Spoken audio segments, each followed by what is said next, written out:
Friends, welcome to Priyadarshini food court. ఈరోజు మనం చేయబోయే రెసిపీ ఎండు చేపలు ములక్కాయ టమాటా కర్రీ.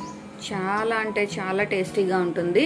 సింపుల్ ఇంగ్రీడియంట్స్తో అప్పటికప్పుడు ఈజీగా ప్రిపేర్ చేసుకోవచ్చు. మనకి ఎప్పుడైనా నాన్ వెజ్ తినాలి అనిపిస్తే ఈ రెసిపీ చాలా చాలా బాగుంటుందండి. ఈ ఎండు చేపల్ని ఇలా చిన్నగా కట్ చేసుకొని ఫ్రెష్ వాటర్తో బాగా క్లీన్ చేసుకోవాలి. తర్వాత కొంచెం ఉప్పు వేసి దాన్ని నీట్గా క్లీన్ చేసుకోవాలి. ఇవి ములక్కాయలు కట్ చేసుకున్నాము.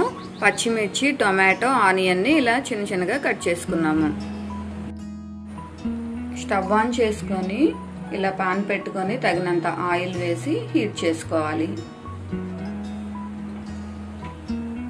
ఆయిల్ హీట్ అయింది. ఈ చేపలు ఇందులో వేసుకుందాం. ఇవి డైరెక్ట్గా వేయకూడదండి. ఈ ఫిష్ని ఫ్రై చేసి అప్పుడు మనం కర్రీ ప్రిపేర్ చేసుకోవాలి. అప్పుడు మంచి టేస్ట్ ఉంటుంది.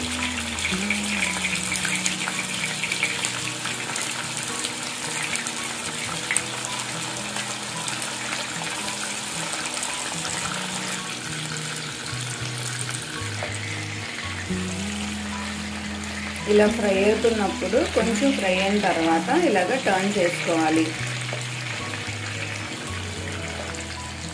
ఈ వీడియో చూస్తున్న వాళ్ళు ఇంకా ఎవరైనా మన ఛానల్ని సబ్స్క్రైబ్ చేయని వాళ్ళు ఉంటే వెంటనే సబ్స్క్రైబ్ చేయండి. అలాగే పక్కనున్న బెల్ ఐకాన్ని ప్రెస్ చేయండి. సో మీరు మన రెసిపీస్ ఏవి కూడా మిస్ అవ్వరు. కొంచెం ఇలా ఫ్రై అయిన తర్వాత వీటిని మనం ప్లేట్లోకి ట్రాన్స్ఫర్ చేసుకుందాం.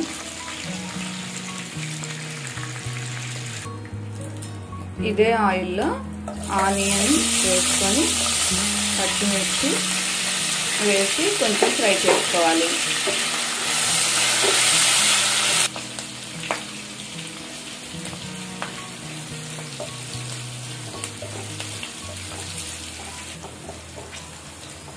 ఈ ఆనియన్స్ కొంచెం ఫ్రై అయిన తర్వాత మనం టొమాటో యాడ్ చేసుకుందాం. దాంతో ములక్కాయలు కూడా యాడ్ చేసుకుందాం.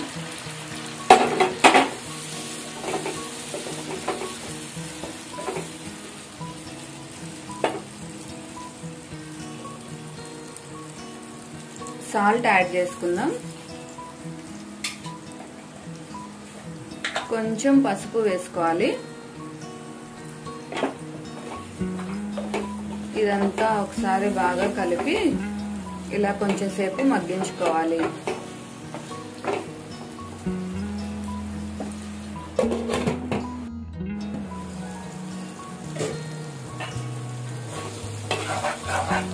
చూసారు కదండి, పర్ఫెక్ట్ గా మగ్గింది. ఇప్పుడు కారం వేసుకుందాం. మీ టేస్ట్ ని బట్టి మీకు ఎంత కారం అయితే కావాలో అంత అడ్జస్ట్ చేసి వేసుకోండి. బట్ ఈ కర్రీలో కొంచెం స్పైసీగా ఉంటేనే బాగుంటుంది.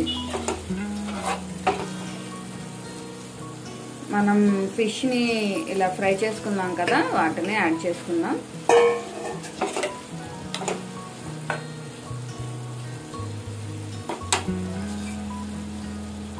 వెల్లుల్లిని దంచి వాటిని వేసుకోవాలి.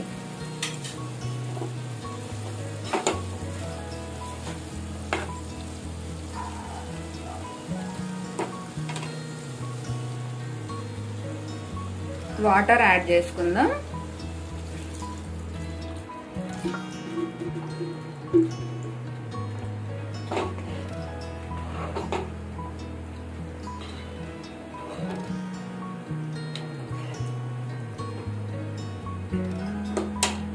కొత్తిమీర యాడ్ చేసుకోవాలి.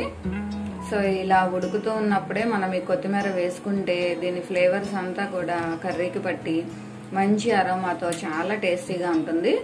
మూత పెట్టి ఉడికించుకోవాలి. సో చూసారు కదా, ములక్కాయ ఎండు చేప టొమాటో కర్రీ ఎలా ప్రిపేర్ చేయాలో. చాలా సింపుల్ కదా, టేస్ట్ మాత్రం చాలా చాలా బాగుంటుందండి. వేడి వేడి రైస్లో ఈ కర్రీ వేసుకొని తింటే అసలు ఆ టేస్టే వేరండి. ఇది వేడివేడిగా కాకుండా ఒక 5-6 అవర్స్ తర్వాత తిన్నా కూడా చాలా టేస్టీగా ఉంటుంది. సో మీరు కూడా తప్పకుండా ట్రై చేయండి. ట్రై చేసి మీకు టేస్ట్ ఎలా వచ్చిందో మాకు కామెంట్ చేయండి. ఈ రెసిపీ మీకు నచ్చినట్లయితే ఈ వీడియోని లైక్ చేయండి, షేర్ చేయండి, మా ఛానల్ని తప్పకుండా సబ్స్క్రైబ్ చేయండి.